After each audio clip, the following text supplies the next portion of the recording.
ملک عیار اور وقت چرانے والی گھڑی۔ سرزمین وہم و آباد کے بیچوں بیچ ایک شہر تھا، لمحہ نگر۔ وہاں ہر چیز وقت پر ہوتی تھی۔ مرغ اذان سے 1 سیکنڈ پہلے نہیں بولتا تھا۔ دکاندار سورج کی پہلی کرن کے ساتھ دکان کھولتے۔ بچے ماؤں کے بلانے سے پہلے کتاب کھول لیتے۔ وجہ تھی شہر کے چوک میں لگی ہوئی بڑی گھڑی، 100 سال پرانی۔ اس کی ٹک ٹک پر پورا شہر سانس لیتا تھا۔ مگر ایک دن بڑی گھڑی رک گئی۔ دوپہر کے ٹھیک 12 بجے، نہ 1 سیکنڈ آگے نہ پیچھے۔ پہلے تو لوگوں نے سوچا کوئی خرابی ہے۔ گھڑی ساز کو بلایا، اس نے پرزے کھولے، جوڑے، تیل دیا، مگر سوئی نہ ہلی۔ پھر عجیب بات ہوئی، جیسے جیسے گھڑی رکی رہی، لوگوں کا وقت بھی رکنے لگا۔ بچے جوان نہیں ہو رہے تھے، بوڑھے مر نہیں رہے تھے، زخمیوں کے زخم بھر نہیں رہے تھے۔ دودھ گرم کرو تو ابلتا نہیں تھا، چائے کی پتی رنگ ہی نہیں چھوڑتی تھی۔ لگا جیسے لمحہ قید ہو گیا ہو۔ خبر ملک عیار تک پہنچی تو وہ خیالوں کی پوٹلی لیے لمحہ نگر آ گیا۔ شہر میں داخل ہوتے ہوئے ہی اس نے اپنی کلائی پر بندھی گھڑی دیکھی، وہ بھی 12 پر رکی تھی۔ اس نے پوٹلی کھولی، ایک چٹکی ریت نکالی اور ہوا میں پھینکی۔ ریت زمین پر گرنے کی بجائے ہوا میں معلق ہو گئی۔ واہ، وقت واقعی تھم گیا ہے۔ ملک عیار نے سر ہلایا۔ یہ کام گھڑی کا نہیں، کسی گھڑیال کا ہے۔ شہر کا حاکم بھاگا آیا، اس کی مونچھیں آدھی کٹی تھی۔ بولا، ملک عیار، حجام میری مونچھیں کاٹ رہا تھا جب گھڑی رکی۔ اب 3 دن سے میری ایک مونچھ لمبی اور ایک چھوٹی بڑھ ہی نہیں رہی، نہ کٹ رہی ہے۔ میری بیگم ہنس ہنس کر پاگل ہو گئی ہے، کچھ کرو۔ ملک عیار بڑی گھڑی کے پاس گیا، اس کے شیشے پر ہاتھ پھیرا۔ شیشہ ٹھنڈا تھا جیسے برف۔ اس نے کان لگا کر سنا۔ اندر سے سرگوشی آئی، ٹک ٹک، دو، مجھے وقت دو۔ اچھا، ملک عیار نے بھویں اچکائیں، تو کوئی ہے جو وقت مانگ رہا ہے۔ اس نے پوٹلی سے ایک چھوٹا سا ہتھوڑا نکالا، ٹھک، اس نے شیشے پر مارا۔ شیشہ ٹوٹا نہیں، مگر اس میں ایک دراڑ آ گئی۔ دراڑ میں سے ایک سوئی نکلی، گھڑی کی سیکنڈ والی سوئی، مگر وہ زندہ تھی۔ اس کے پر تھے، وہ اڑ کر ملک عیار کی ناک پر بیٹھ گئی۔ سوئی بولی، تو کون ہے بے؟ میں ملک عیار۔ تو کون؟ میں لمحہ چور ہوں، میں وقت کھاتا ہوں۔ میں نے اس شہر کا وقت کھا لیا، اب یہ میرا ہے۔ ملک عیار نے سوئی کو پکڑنا چاہا، وہ پھر سے اڑ گئی اور گھڑی کے اندر گھس گئی۔ گھڑی کے اندر جھانکا تو وہاں گھڑی نہیں تھی، وہاں ایک محل تھا، پرزوں کا محل، دیواریں گراریوں کی، فرش سیکنڈ کی سوئیوں کا، چھت منٹ کی سوئی کی، اور تخت پر ایک جادوگرنی بیٹھی تھی۔ اس کے بال گھڑی کی زنجیروں جیسے، آنکھیں گول ڈائل جیسی، ہاتھ میں ایک بڑی سی ریت گھڑی۔ یہ تھی وقت چرانے والی جادوگرنی۔ اس کا نام تھا بی بی لمحہ۔ یہ کہانی کا درمیان تھا۔ اصل چال اب چلنی تھی۔ ملک عیار گھڑی کے شیشے کی دراڑ سے اندر کود گیا۔ پرزوں کے محل میں قدم رکھتے ہی اس کے بال سفید ہونے لگے۔ وہ بوڑھا ہو رہا تھا کیونکہ یہاں وقت بہت تیز تھا۔ باہر وقت رکا تھا، اندر وقت بھاگ رہا تھا۔ بی بی لمحہ ہنسی۔ خوش آمدید عیار، یہاں ایک پل میں 100 سال گزر جاتے ہیں۔ تو بوڑھا ہو کر مر جائے گا، پھر میں تیرے بچے ہوئے لمحے بھی کھا لوں گی۔ اس نے ریت گھڑی الٹی کی، ریت گرنے لگی۔ ہر ریت کے دانے کے ساتھ ملک عیار کی عمر بڑھتی جاتی۔ ملک عیار نے فوراً پوٹلی کھولی۔ رکو ذرا، اس نے پوٹلی سے صبر کی چٹائی نکالی اور اس پر بیٹھ گیا۔ چٹائی پر بیٹھتے ہی اس کی عمر رکنے لگی۔ یہ کیا ہے؟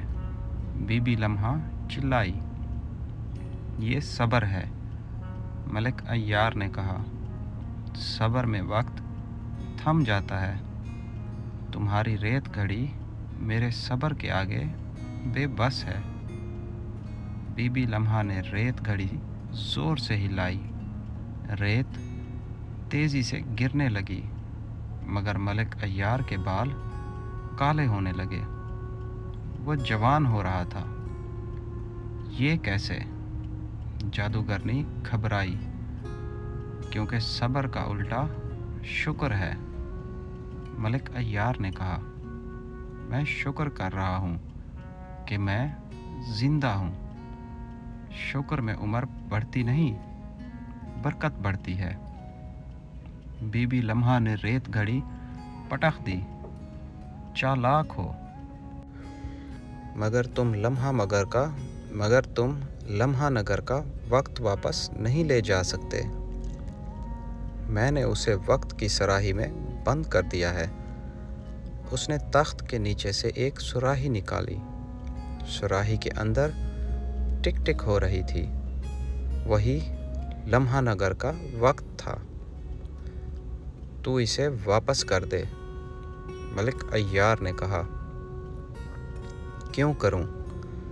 وقت میری خوراک ہے۔ میں وقت کھاتی ہوں تو جوان رہتی ہوں۔ دیکھ، اس نے صراحی سے ایک گھونٹ بھرا۔ اس کے بال اور کالے ہو گئے، چہرے پر چمک آ گئی۔ ملک عیار نے سر جھٹکا۔ تو وقت کی چورنی ہے، مگر تجھے پتہ ہے وقت کا مزہ کب آتا ہے؟ کب؟ جب وہ کسی کے کام آئے۔ اکیلے وقت کا کیا مزہ؟ بتا، تو نے کبھی کسی کے ساتھ چائے پی، وقت گزارا؟ بی بی لمحہ چپ ہو گئی۔ اس کی آنکھوں میں پہلی بار تنہائی جھلکی۔ نہیں، میں ہمیشہ اکیلی رہی۔ سب مجھ سے ڈرتے ہیں، کہتے ہیں میں وقت کھا جاتی ہوں۔ کوئی میرے پاس بیٹھتا نہیں۔ ملک عیار نے پوٹلی سے 2 پیالیاں نکالی۔ چائے پیے گی؟ چائے؟ یہاں چائے کہاں بنے گی؟ یہاں تو پانی ابلتا ہی نہیں۔ وقت رکا ہے۔ میرے پاس لمحہ پتی ہے۔ ملک عیار نے پوٹلی سے پتی نکالی۔ یہ پتی ڈالو تو وقت ابل پڑتا ہے۔ اس نے ایک چھوٹا سا چولہا جلایا۔ چولہا یاد کی لکڑی سے جلتا تھا۔ اس نے دیگچی رکھی۔ بی بی لمحہ حیران ہو کر دیکھتی رہی۔ پانی واقعی ابلنے لگا، کیونکہ چولہا یاد سے جلا تھا، اور یاد میں وقت ہوتا ہے۔ چائے بنی۔ خوشبو پرزوں کے محل میں پھیل گئی۔ بی بی لمحہ نے پہلی بار چائے کی چسکی لی۔ اس کی آنکھیں بند ہو گئیں۔ یہ کیا ہے؟ یہ گزرا ہوا لمحہ ہے، ملک عیار نے کہا۔ چائے ہمیشہ گزرے ہوئے لمحے میں ہی مزہ دیتی ہے، جب تک وہ ٹھنڈی نہ ہو جائے۔ بی بی لمحہ رو پڑی۔ میں نے کبھی کسی کے ساتھ لمحہ نہیں گزارا، میں صرف چراتی رہی۔ تو اب گزار لے۔ ملک عیار نے صراحی کی طرف اشارہ کیا۔ اس میں لمحہ نگر کے لوگوں کے لمحے ہیں، ان کی شادیاں، پیدائشیں، جنازے، ہنسی، رونا۔ تو نے ان کے کل چرا لیے، ان کا آج رکا ہوا ہے، واپس کر دے۔ بی بی لمحہ نے صراحی کو سینے سے لگایا۔ اگر واپس کر دوں تو میں بوڑھی ہو جاؤں گی، مر جاؤں گی۔ میں نے 100 سال سے کسی کا وقت نہیں لوٹایا، تو نہ لوٹا، مگر سوچ، تو امر ہو کر بھی اکیلی ہے۔ وہ لوگ ایک دن مر کر بھی اکٹھے ہیں، کیونکہ انہوں نے لمحے بانٹے ہیں۔ ملک عیار نے کہا، وقت بانٹنے سے بڑھتا ہے، چرانے سے گھٹتا ہے۔ یہ اختتام تھا، فیصلے کی گھڑی آ چکی تھی۔ بی بی لمحہ نے کانپتے ہاتھوں سے صراحی کا ڈھکن کھولا۔ ٹک ٹک ٹک کی آواز بلند ہوئی۔ صراحی میں سے روشنی نکلی۔ روشنی میں لاکھوں لمحے تھے۔ کسی میں بچہ پہلا قدم لے رہا تھا، کسی میں دلہن رخصت ہو رہی تھی، کسی میں بوڑھا آخری سانس لے رہا تھا۔ سب لمحے اڑ کر گھڑی سے باہر نکل گئے۔ لمحہ نگر میں بڑی گھڑی ایک دم چل پڑی۔ ٹک ٹک ٹک، حجام کی کینچی چل پڑی۔ حاکم کی مونچھ کٹ گئی۔ دودھ ابل پڑا۔ زخمی کا زخم بھرنے لگا۔ بچے کا قد بڑھنے لگا۔ وقت واپس آ گیا۔ ادھر پرزوں کے محل میں بی بی لمحہ بوڑھی ہونے لگی۔ بال سفید، کمر جھکی، مگر چہرے پر سکون۔ اس نے ملک عیار کا ہاتھ پکڑا۔ شکریہ، تو نے مجھے لمحہ جینا سکھا دیا۔ ابھی بہت لمحے پڑے ہیں، ملک عیار نے کہا۔ چل باہر چلتے ہیں، لمحہ نگر والے تجھے بی بی وقت کہیں گے۔ تو ان کی گھڑی کی نگرانی کرنا، مگر چرانا نہیں۔ دونوں گھڑی سے باہر نکلے۔ لمحہ نگر والوں نے جب دیکھا کہ گھڑی چل پڑی ہے اور ساتھ ایک بوڑھی عورت ہے، تو وہ سمجھ گئے۔ انہوں نے بی بی لمحہ کو ہار پہنائے۔ اس نے پہلی بار پھولوں کا ہار پہنا۔ اس کی آنکھیں بھیگ گئیں۔ اس دن کے بعد بی بی لمحہ بڑی گھڑی کے پاس بیٹھتی۔ بچے اس سے وقت پوچھتے، وہ ہنس کر بتاتی۔ کوئی جلدی میں ہوتا تو کہتی، بیٹا وقت کو کھاؤ نہیں، گزارو۔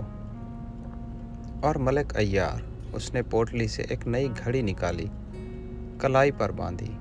اس گھڑی میں سوئی نہیں تھی، صرف ایک لفظ لکھا تھا، ابھی۔ عیار کے پاس کل نہیں ہوتا، ابھی ہوتا ہے۔ یہ کہہ کر وہ اگلے طلسم کی طرف چل دیا، کیونکہ سرزمین و وہم و آباد میں کہانیاں کبھی ختم نہیں ہوتی۔ اگر آپ کو یہ کہانی اچھی لگی ہو تو ہمارے چینل کو ابھی سبسکرائب کر دیں، تاکہ اسی طرح کی مزیدار کہانیاں آپ تک پہنچتی رہیں۔